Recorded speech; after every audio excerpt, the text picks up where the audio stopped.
Hey everyone, and welcome back to the Weekly Awakening podcast. It is your host, Cosmic Collie, and I hope everyone had a wonderful holiday and a good Jupiter-Neptune conjunction. It has been definitely a dynamic week this past week, and I want to talk about that.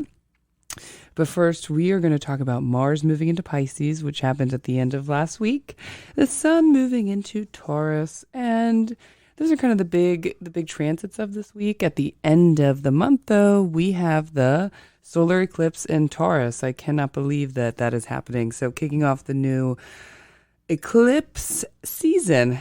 As you know, in 2020 and 2021, we had them in Gemini Sagittarius, and this eclipse season is going to be in Taurus and Scorpio. So if you want to get ahead and try to understand what might be happening for you or how this might be playing out, go to your chart and see what rules, what house does Taurus and Scorpio rule. Now remember, with each of these eclipses, it doesn't just happen that day. What happens in your life doesn't just show up that day. It shows up in a series of events after each eclipse. Remember, these come in series. This pretty much is about a 2-year series, so a year and a half, 2-year series. So whatever is happening, it kind of like is like the big time chapter turner, you know, it changes the chapter. But we'll talk about that more on next week's episode, so make sure you tune in. Thank you, everyone who continues to support me, putting my stuff out there on social media, sending this to a friend, rating it, reviewing it, subscribing. All of that is the best ways you can help my show right now. I'm sorry if you can hear my kids in the background. They're upstairs. I kind of bribed them to hopefully stay in their room. I did not realize that they didn't have school today until last night, Easter night. Now, before we talk about Mars and Pisces and the Sun and Taurus, I want to talk about this dynamic full moon we had this past week. Sometimes when I talked about it last week, but there was so much with the Jupiter-Neptune that I was like, oh, you know what, this full moon, it's going to be, you know, it just seemed very on the end of my list of transits compared to last week's transits. And it definitely was a pretty big full moon, a pretty big dynamic full moon. And I want to add, because it was squared Pluto, and I'm sure I talked about that last week, but it was in Libra and Venus is in Pisces right now, where Jupiter and Neptune are conjunct. Why would I not think that this would have been a huge moon, full moon, for feeling emotions, crying, sadness out of nowhere? I know I had it. A lot of people I was talking to really felt all those tears. And I always say, you know what, when you cry, it's stuck energy. It's energy that has been in there. And oftentimes when we have transits like this, I think with that, especially with that Jupiter Neptune happening with Venus right now, it brought out old tired tears. It brought out old stuck energy from years ago that we should have cried about, or we should have cried a little bit longer about. However, we chose not to. I know for me, I woke up probably starting to feel a little bit emotional, definitely Friday during the day, and then crying for no reason and crying all day Saturday during the day. I just like let myself cry. I was like, the Capricorn moon was like, why are you sad? I'm like, no, I'm not sad. These are stuck emotions that are meant to get out. I am just crying. And then I finished out Saturday night with taking some shrooms with it, which was hilarious. I feel like, again, very Jupiter Neptune, trying to have like a higher self experience with a hallucinogen. And that is very Jupiter Neptune. And Neptune, remember, we get lost, we get transient. It's very like otherworldly. I would think if any planet represents hallucinogens and hippie fun stuff and getting out of you, that is definitely Jupiter and Neptune. And that was just a hilarious time. So I went from crying to like doing this release and laughing really hard. And I would try to, as working with the Capricorn moon, I was trying to do some energy work. And then I'd be like, you know, if you know what it's like tripping, and I'd be distracted. I'm like, oh yeah, what? And then back to it. So I did some releasing well on it, but it was definitely an interesting release. The most important thing is I laughed all night, which was important, and that's a huge release in itself. Again, sorry if you can hear them. They're right above me, and now I can hear them in my ears. But this full moon and last week alone definitely brought on, it was a dynamic full moon. So it was squared Pluto, and when you have anything squared Pluto, it often brings in power dynamics, and the shadows. So with this dynamic full moon, there was highlighting in our relationships our fear of intimacy and connection. What is holding us back? And I wanted to talk about that a little bit more. We don't, one of the ways to harness intimate connections is to have an intimate connection with ourselves, to look inside of ourselves and be ourselves out in that world authentically 100%, no matter what people say to you, no matter what people think, no matter if people don't like you. And oftentimes I find in my clients and myself that people have trouble intimately connecting for that fear of being truly themselves. They are not comfortable being themselves, so they have a fear. When you're not comfortable in your own energy, when you're not comfortable with who you are and being authentic, believe it or not, if you're not sure about it, really take a look. You will have a fear of people really getting to know you and intimately connecting. And when we have a fear we tend to push people away in various reasons. We either make them the problem, or we take something small and turn it really big, or all of a sudden we just shut down. So this would have been a good full moon to really release and let that go. And if that got brought up to you this week, really focus. And if it didn't, really still focus on that. We're still in that energy. Really focus. Mars moved into Pisces. And again, we'll talk about that, but that brings up all the shadows with the love and everything like that. So what is really stopping you from intimately connecting the way that you need, the way that we're supposed to be connecting as humans? What is holding you back? And again, it is the fear of being yourself. Maybe you guys, there's all kinds of other reasons, right? But if you really get down to the nitty gritty, if you break down each thought, right? You sit and you have the first thought, and then you bounce off of that thought, and then you bounce off of that thought, then you really can narrow it down that the core of most of our patterns, our self-defects, things of that nature, break down to fear. Fear is one of the number one things that will break down. And it'll break down to simple words at the very bottom of all of that stuck emotion. We have to understand that rejection, these all came to me this weekend as I really was in the full moon, and I was talking with my clients all weekend and seeing how this was showing up. Again, a lot of tears and a lot of fear. Rejection is going to happen no matter what. No matter what, you are going to be rejected. People are not going to like you. We have to stop making it about us, though. It's really about them. Even with me, when I don't like someone, it's about me. It's not about them. They should not care, right? So if you're feeling rejected by maybe someone that asked you out, or a friendship that ended, or someone at work who you found out talks about you and doesn't really like you, if you feel rejected, remember, 1, that's none of your business. And number 2, accept it, because accepting it is acknowledging that you are being authentic and okay with that, and understanding that not everyone is going to. So learn to get over that fear of rejection. And when we do that, all those people that don't align with us, that reject us, they fall off. And then we actually truly attract those who understand us, get us, and are on our vibration. I get rejected many times. I've been rejected 100,000 times. It's an important part in life, and that's why I try to teach my kids at a very young age that rejection is important. But remember, it's about them. It's not about you. It doesn't matter. You're being you.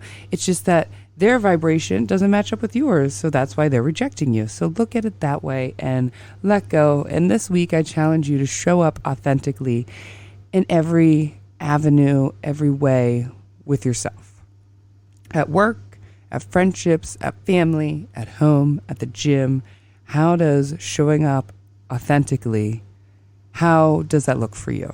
And every day show up. And if you're not feeling right, or you're feeling nervous or whatever, say, is this me living authentically? Am I showing up authentically?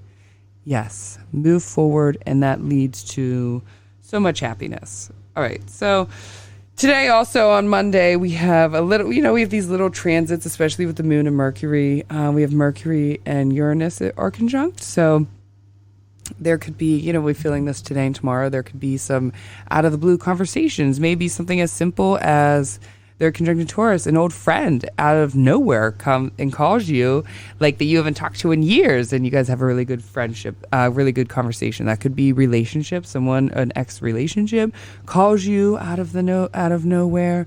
This would be a fun, I think, especially Taurus. This would be kind of a funny transit where maybe someone at work asks you out, and you maybe don't really want it, but oh my God, I can't believe this person asked me out.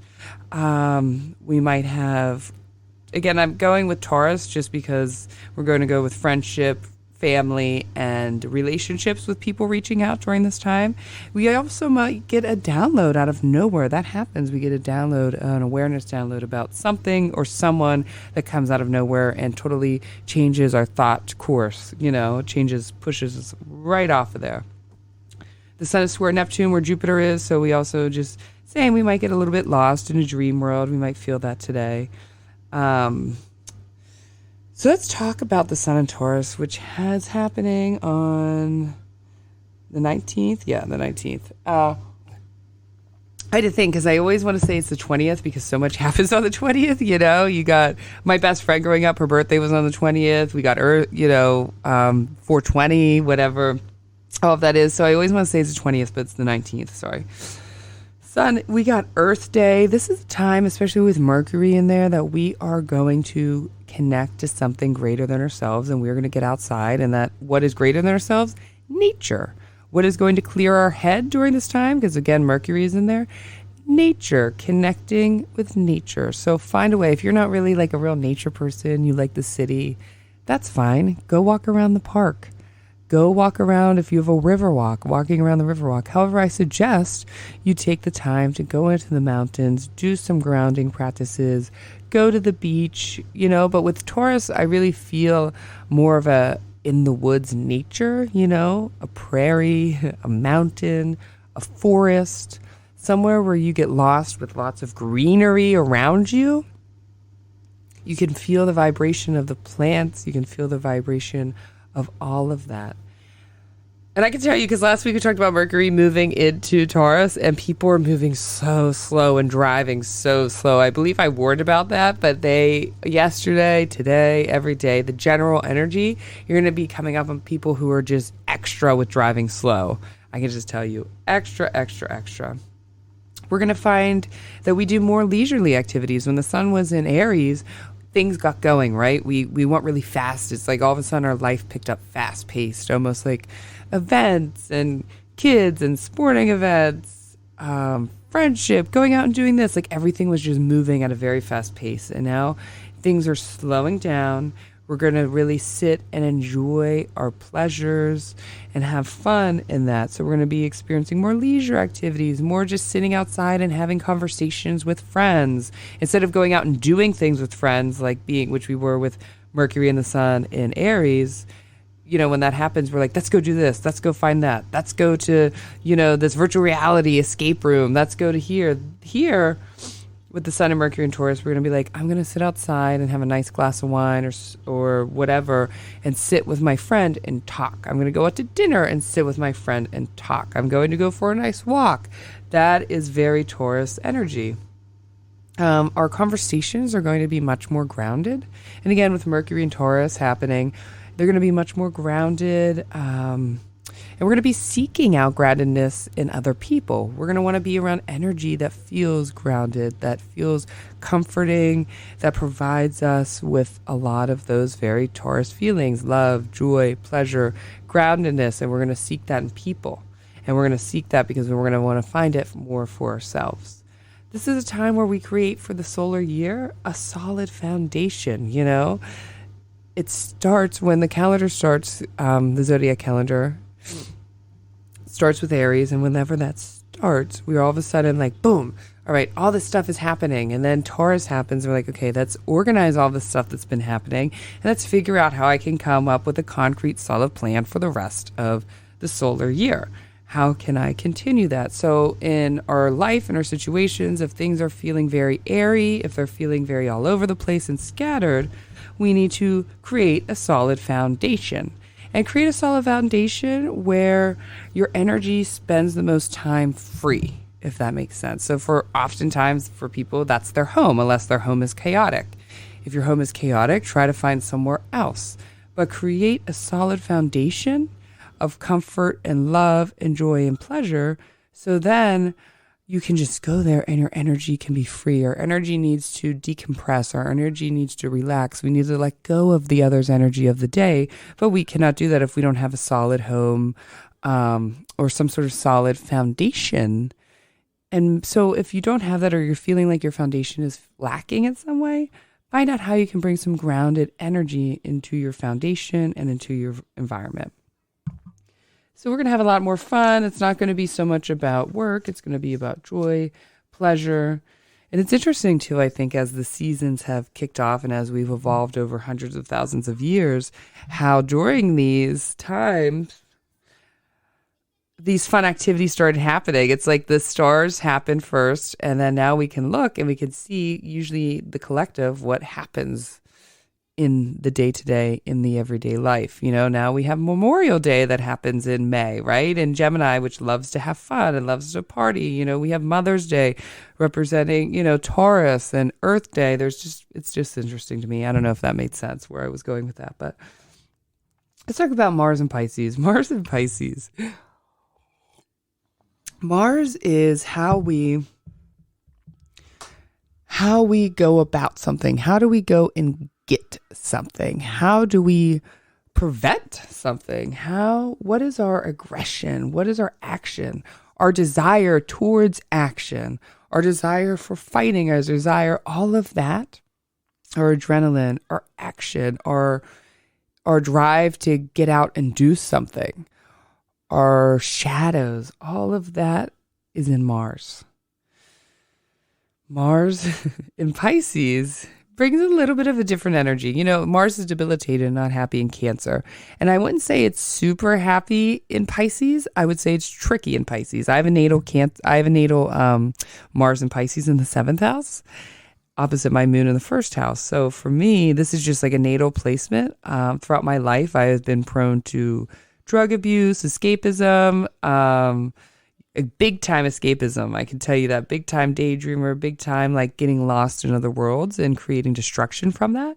And so that's very Mars in Pisces. It's not miserable in Pisces. However, I would say it's lost in Pisces. It's a little mischievous lost in Pisces. And it's not really even a mischievous feel. It's more just like lost and making bad decisions sometimes and crying. So Mars moved in. We got 4 planets right now in Pisces. We have Neptune, Jupiter, Mars, and Venus happening. That's a huge transit in itself. So we're just going to talk about all of that with that. When Mars comes in, Mars activates. Mars activates our shadow selves. Mars activates a little bit of our aggression, our action, our desire to take action with something and to tear down something. Sorry, my allergies are so bad. Allergies are so bad up here in Pennsylvania. For any of my Pennsylvania peeps, you know what I'm talking about. Just general communication or our general action. Let's say we are having an argument with someone. Something is not going right with someone. We're going to be a little more passive aggressive with Mars there, with Mars and Pisces. We're going to be a little bit more, okay, whatever, walk away. But still like maybe say what we need to say. It's going to be a little bit easier to let go of something if something happens, to just like not have the drive or the force to want to continue the resentment or the aggravation. So that's one thing. Mars and Pisces doesn't really hold on to aggravation. So any fights or any issues that might be brought up, again, will probably pass pretty quickly. We're going to feel a lot more emotions. And again, last week I wrote before I even cried this weekend, I don't know why I'm sad. I just want to cry. And when Mars, Pisces at the end of the zodiac, Pisces at the very end, so when Mars is in there, it's really, again, we have the other planets that are adding to this 10 times more. This is going to be bringing up old emotions. In fact, I feel like the next 2 weeks are going to be very hot and cold when it comes to crying, but it's not going to be triggered by anything normal. It's going to be out of nowhere, just like, why am I crying about this? What is making me cry about this? Again, my advice is keep crying, wipe your tears, go about your day, and just do that every moment. Just restart every moment that you cry, but feel those emotions, because that is extra stuff. Mars is bringing this up so we can heal it, so we can remove it from our body. We can remove it from the stagnant energy, and we can heal it, because that's how we begin to heal things. So we're going to be wanting to avoid conflict, not really run head first. We might have conflict and then be like, okay, I'm just going to ghost them, ignore them, and then hide in my bed for 24 hours or so. And we're going to be really wanting to escape these next 2 weeks with Mars and Pisces. And again, having Venus, Jupiter, Neptune, we're just going to be strong on escapism through drugs, escapism through, wanting to travel, wanting to leave, escapism through sitting in your home and playing video games all day, escapism through sitting in front of your computer and escaping through other people's worlds or seeing that. So it's going to be important if you catch yourself when you're feeling depressed, feeling angry, feeling kind of aggressive, try not to escape for too long, right? There's a point to escaping for a little bit, and that is important, but try not to do any major escaping or bring yourself back. I would use this as a time to maybe find some spiritual communities out there, maybe do some tarot readings, explore yourself astrologically, go do some, group shrooms with a bunch of friends, just sort of like more spiritually based escapism would be what I would say. This, if you can harness that energy through escaping the material. Right? Instead of using the material to escape, try to use the spiritual to escape is what I'm trying to say.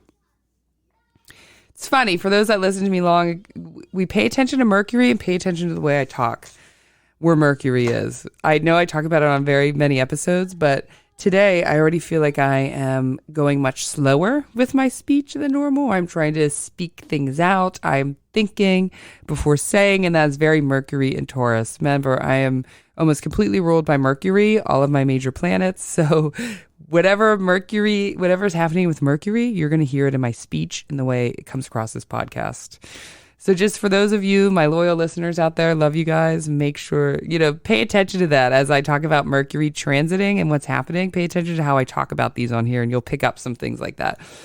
I hope everyone has a fabulous week. Again, this is going to be a calmer week than last week. We're still going to be really feeling, though, that Mars, Venus, Jupiter, Neptune this week. And so there might be some hidden emotions, but use those to escape spiritually, not materialistically. Thank you again for everyone for continuing to support, send love. If you can just send, another way you can help this podcast is just by sending positive intentions out there for it. Sending lots of positive intentions and positive intentions of like the best way that this is supposed to work out, it will work out. And that is just simple enough. But thank you again for all your continued support. Love you guys. Remember, I'm Cosmic Colleen across the board on all social media. 1C, and on Twitter, there's an _ On TikTok, I do daily, and on my Instagram, I do daily transit videos that maybe I cover more topics or more parts to the transit that I don't necessarily always say on here. So have a fabulous day. Love you all, and goodbye.